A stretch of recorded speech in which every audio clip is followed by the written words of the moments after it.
بسم اللہ الرحمن الرحیم۔ السلام علیکم ورحمۃ اللہ وبرکاتہ۔ امید کرتی ہوں کہ آپ سبھی خیر و عافیت سے ہوں گے۔ الحمدللہ میں بھی بالکل ٹھیک ٹھاک ہوں۔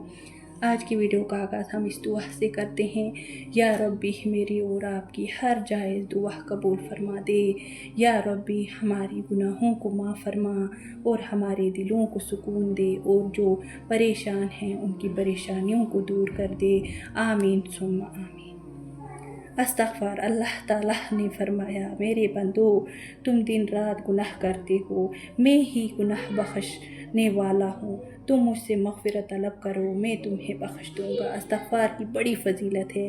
جو شخص اللہ تعالیٰ سے استغفار کرتا ہے، اللہ تعالیٰ اس کی ہر مشکل اور پریشانی سے نجات دیتا ہے اور ایسی جگہ سے رزق عطا فرماتا ہے جس کا اسے وہاں گناہ گمان بھی نہیں ہوتا۔ استغفار کی اس فضیلت کی وجہ سے حضرت محمد صلی اللہ علیہ وسلم ایک دن میں 100 سے زیادہ مرتبہ استغفار کیا کرتے تھے۔ دلوں پر اللہ تعالیٰ کی یاد سے غفلت کا زنگ چڑھ جاتا ہے۔ اس کا علاج بھی اللہ تعالیٰ کی یاد اور استغفار ہے۔ رسول صلی اللہ علیہ وسلم نے فرمایا، اِنَّهُ لِيُغَانُ عَلَىٰ قَلْبِي وَإِنِّي لَا أَسْتَغْفِرُ اللَّهَ فِي الْيَوْمِ 100 مرات۔ دلوں پر اللہ تعالیٰ کی یاد سے غفلت کا زنگ چڑھ جاتا ہے۔ اس کا علاج بھی اللہ تعالیٰ کی یاد اور استغفار ہے۔ رسول صلی اللہ علیہ وسلم نے حدیث میں فرمایا، اِنَّهُ لَا يُغْنَانُ عَلَىٰ قَلْبِي وَإِنِّي لَا أَسْتَغْفِرُ اللَّهَ فِي الْيَوْمِ 100۔ صحیح مسلم میں ہے یہ حدیث۔ میرے دل پر زنگ آ جاتا ہے اور میں ایک دن میں 100 بار استغفار کرتا ہوں۔ سبحان اللہ۔ استغفار کرنے سے گناہ معاف ہو جاتے ہیں۔ حضرت ابو ہریرہ سے روایت ہے، حضرت محمد صلی اللہ علیہ وسلم نے فرمایا، جب انسان گناہ کرتا ہے اور اس کے دل پر سیاہ نقط لگ جاتا ہے اور اگر توبہ و استغفار کر لے تو اس کا دل صاف ہو جاتا ہے۔ انسان کو اللہ تعالیٰ کی رحمت سے مایوس نہیں ہونا چاہیے۔ اللہ تعالیٰ نے فرمایا ہے، میرے بندے جب تک تم مجھ سے استغفار کرتے رہیں گے میں انہیں معاف کرتا رہوں گا۔ حضرت ابو سعید خدری رضی اللہ عنہ سے روایت ہے، حضرت محمد صلی اللہ علیہ وسلم نے فرمایا، شیاطین نے کہا تھا، اے رب مجھے تیری عزت اور جلال کی قسم، جب تک ان لوگوں کی اجسام میں یعنی جسم میں ان کی ارواح مطلب روح رہے گی میں تب تک انہیں گمراہ کرتا رہوں گا۔ تو اللہ تعالیٰ نے فرمایا، مجھے اپنے عزت و جلال اور علو مکان کی قسم، یہ بندے جب تک استغفار کرتے رہیں گے میں بھی انہیں معاف کرتا رہوں گا۔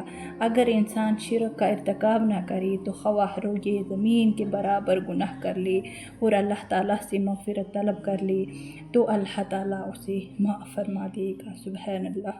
حضرت انس رضی اللہ عنہ سے روایت ہے، رسول اکرم صلی اللہ علیہ وسلم نے فرمایا، اے ابن آدم تو جب تک مجھے پکارتا اور میری رحمت اور کا امیدوار رہتا ہے، تیرا اعمال کیسے ہی ہو میں تجھے بخش دوں گا، مجھے کوئی پرواہ نہیں۔ اے ابن آدم اگر تیرے گناہ آسمان کی بلندیوں تک بھی پہنچ جائے اور تم مجھ سے استغفار کر کے معافی طلب کرے تو میں تمہیں معاف کر دوں گا، بے شک اللہ بہت رحم والا ہے، مجھے کوئی پرواہ نہیں۔ اے ابن آدم اگر تو رویے زمین کے برابر گناہ کر کے آئے اور شرک نہ کیا ہو تو میں اتنی مغفرت سے تجھے نواز دوں گا۔ تو صرف شرک جو ہے وہ کبھی معاف نہیں ہو سکتا۔ اب ہم دیکھتے ہیں ایسے 2 کلمات جو بہت ہی پاورفل ہے۔ کلمہ استغفار، جو شخص یہ درج ذیل کلمہ پڑھے اس کی مغفرت کی جاتی ہے، خواہ وہ میدان جہاد سے فرار ہی کیوں نہ ہوا ہو۔ وہ کلمات ہے، استغفر اللہ الذی لا الہ الا هو الحی القیوم واتوب الیہ۔ اس کو آپ اپنا روٹین بنا لیں، ہر نماز کے بعد صرف 10 بار اس کو آپ پڑھیے، انشاءاللہ آپ کی ہر پرابلم دور ہوگی۔ دوسرا، رسول صلی اللہ علیہ وسلم ایک مجلس میں رب اغفر وتب علی انک انت التواب الغفور 100 بار پڑھا کرتے تھے۔ تو اسے آپ ایک بار مطلب یا عشاء کے بعد یا تو آپ تہجد نماز کے بعد ایک تسبیح جو ہے وہ آپ 100 بار اسے پڑھیے گا۔